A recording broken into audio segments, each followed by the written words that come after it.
एक गांव में हरिया नाम का एक आदमी अपनी पत्नी नीमा के साथ रहता था। हरिया का फलों का बहुत बड़ा बाग था। वो सुबह से अपने बाग में काम करता और शाम को घर लौट आता था।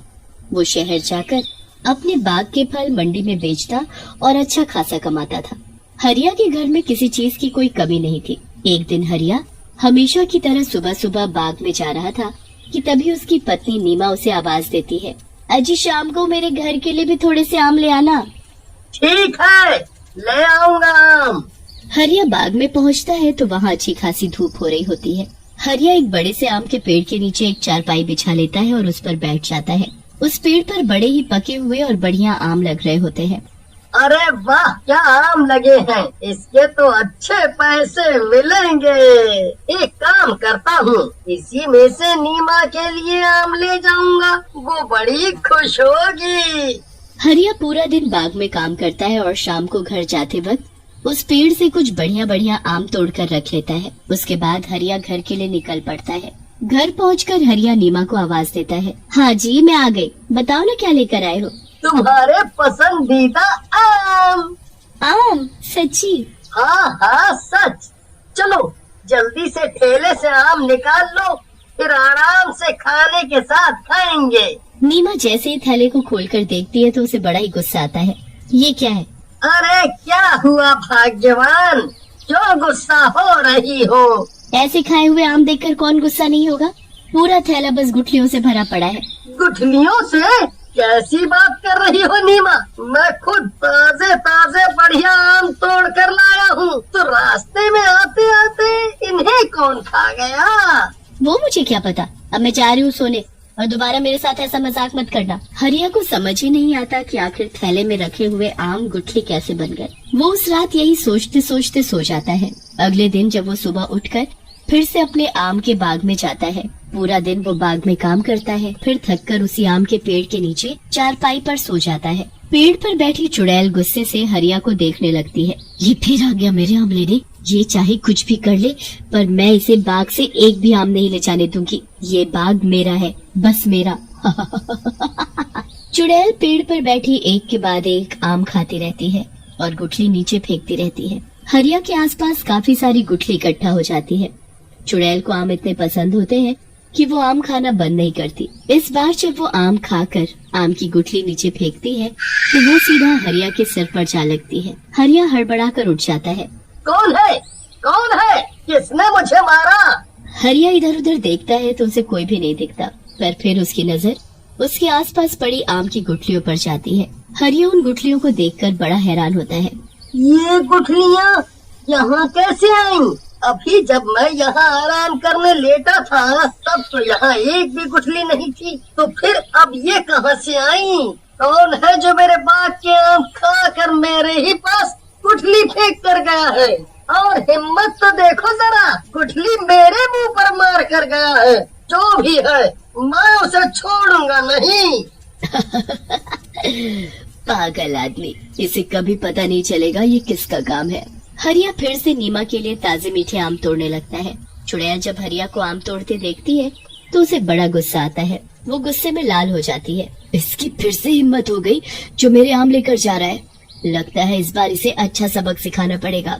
काफी आम हो गए हैं, चलो अब घर चलता हूँ, काफी देरी हो गई है। हरिया जैसे ही घर जाने लगता है तभी चुड़ैल पेड़ से नीचे कूद पड़ती है और हरिया का पीछा करने लगती है।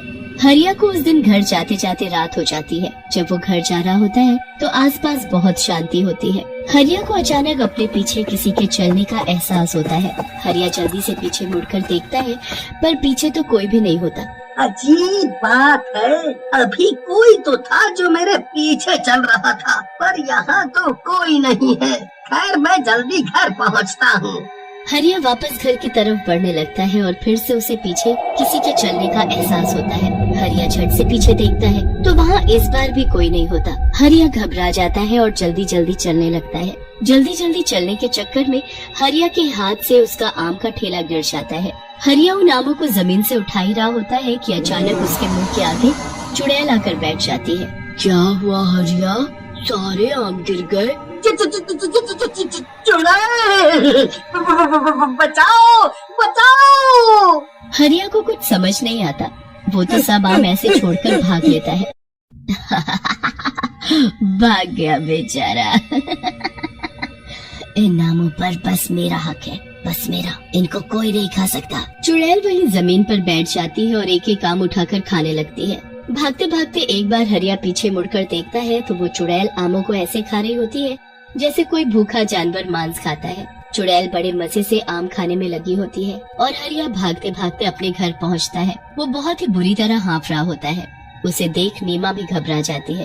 अरे क्या हुआ आपको? आप इतनी बुरी तरह हाँफ क्यों रहे हो? नीमा, चुड़ैल, चुड़ैल मेरे पीछे, मेरे पीछे चुड़ैल। क्या बात कर रहे हो चुड़ैल? हाँ नीमा, मैं झूठ नहीं बोल रहा। मैंने उसे खुद अपनी इन आँखों से बिल्कुल करीब से देखा है। और पता है, भागते भागते जब मैंने उसे एक बार पीछे मुड़कर देखा तो वो ऐसे आम खा रही थी जैसे जन्मों से भूखी हो। आम चुड़ैल खा रही थी? मुझे तो अब शक हो रहा है कि कल जो आम आप लेकर आए थे वो कहीं इस चुड़ैल ने तो गायब नहीं कर दिए और उसमें गुठली भर दी। हाँ नीमा, तुम सही बोल रही हो, पर आखिर ये चुड़ैल हमारे पीछे क्यों पड़ गई है? ये हमसे चाहती क्या है? पता नहीं जी, ये तो वही जाने। खैर अभी हम सो जाते हैं, वही ठीक रहेगा। हरिया और नीमा दोनों सो जाते हैं। सुबह हरिया जल्दी उठ जाता है क्योंकि उसे आम लेकर मंडी पहुंचना होता है। नीमा, अरे ओ नीमा, रास्ते के लिए तुमने खाना बांध दिया है ना? हाँ हाँ, मैंने सब रख दिया है। ठीक है, मैं पहले बाग में जा रहा हूँ, फिर आम तोड़कर उनको बाजार में शहर बेचने जाऊंगा। आते वक्त मुझे रात हो जाएगी तो तुम अपना ध्यान रखना।